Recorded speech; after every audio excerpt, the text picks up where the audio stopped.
Do you want to monetize your YouTube channel? I do, and I want to share with you my aha moment of when I made that decision. So imagine this, which for most of us is not that hard to imagine.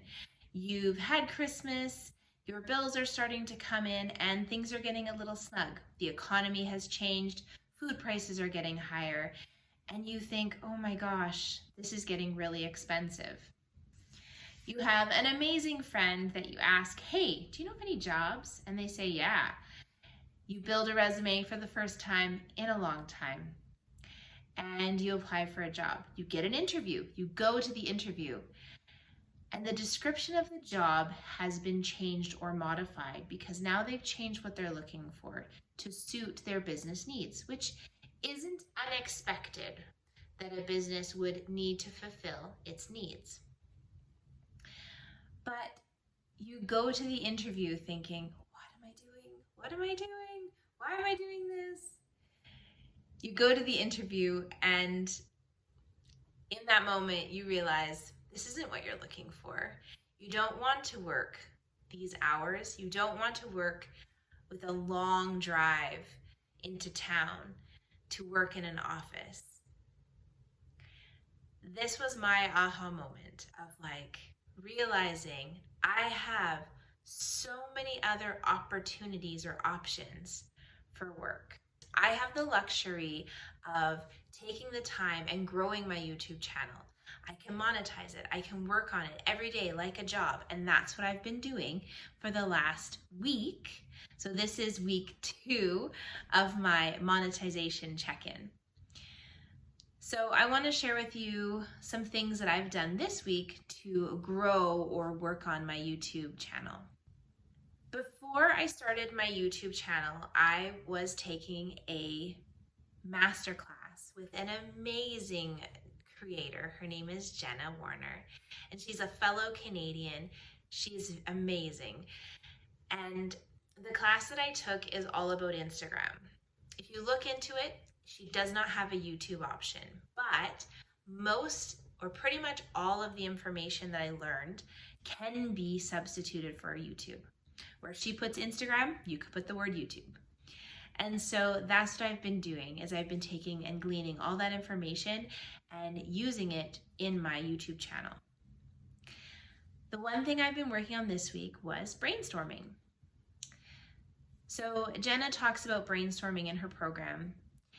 And one of the biggest lessons I've learned was when you're having a brainstorm, you're using a different part of your brain than you use when you do critical thinking. So with your brainstorming, you never want to say no or stop the process. You want to allow your brain to stay in brainstorming mode. Some people would also call it a brain dump. So when you're brainstorming, you want to say yes to every idea, no matter how silly, no matter how big, no matter how small. Just say yes and write it down. So I spent about 2 days just allowing my brain to go through that brainstorming process and just brain dump. Every time I had an idea, I'd write it down. If I had pen and paper, I wrote it down, or I would write it in my notes section on my phone. And I've gotten almost 100 ideas of YouTube videos that I could use for my channel. So I really think that's a great place to start is brainstorming. So whatever your YouTube channel is about or whatever you want to teach or share with the world, write down your ideas. Maybe it's a series, maybe it's a one-off video, maybe it's some ideas for shorts. Anything, write them down and have a brainstorm session, and then you can come back and figure out what you want to share first and share a weekly video from your brainstorm dump. So if I could tell you to do anything this week to help you monetize your YouTube channel, I would say start with a brain dump or a brainstorm. You can do it. All I've got for my setup is my iPhone, my tripod with a ring light, and I'm using a free program called CapCut to edit my videos. If I can do it, you can do it. So today, I hit 300 subscribers on my YouTube channel, which is pretty incredible. My cheeks hurt from smiling so much. I also wanted to share that this week, my channel got 17,000 views in 7 days. One of the biggest contributors to that was a short that got almost 15,000 views, which is amazing when you consider that I only have 300 subscribers, and shorts are a great way to get more eyeballs on your account. So go into your insights and see, what are people watching? Where are they following you from? I also found out that there's a huge amount of people, 60% are coming from my Eventbrite. Now, Eventbrite is where people can purchase tickets for my workshops, where I teach in-person classes. So they're coming from Eventbrite and using the links to watch my YouTube videos that I'm sharing on there. So going into insights, oh, my cat's moving.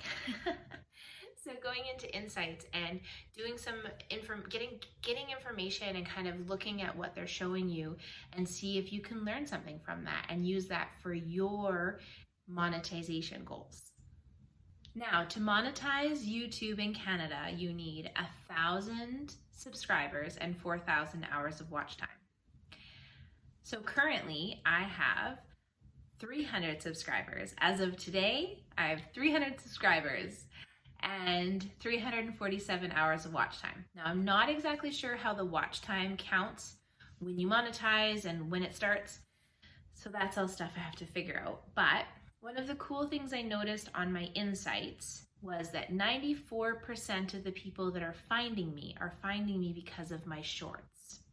So all the little short videos are driving people to my YouTube channel, but they're not all converting to watching my longer videos. So I think I'm gonna try some new things this week to test and see what videos people are more interested in.